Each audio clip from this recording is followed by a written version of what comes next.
yosh vaqtda bu gematogenni nishab yaxshi ko'rib yeganmiz. Bilmem. Biz ham bu gematogenni yosh vaqtimizda hazat yeganmiz. Sen o'zi yeb ko'rdingmi buni? Yo'q. Hozir yeb ko'rasan.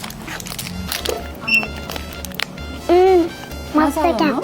Bu gematogenning ichida yosh bolalarga kerak bo'lgan hamma vitaminlar mavjud. Даже kattalar ham buni iste'mol etsa, bular ham foydali bo'ladi. Yo'q. Buning ichida ayniqsa temir moddasi mavjud. Sen tez charchaganingda, energiyang past bo'lganda shuni yesang, energiyang ko'payadi va temir moddasi sana organizmga foydali bo'ladi. Dumzor. Ayniqsa choy, kofe bilan dumzorga ketadi.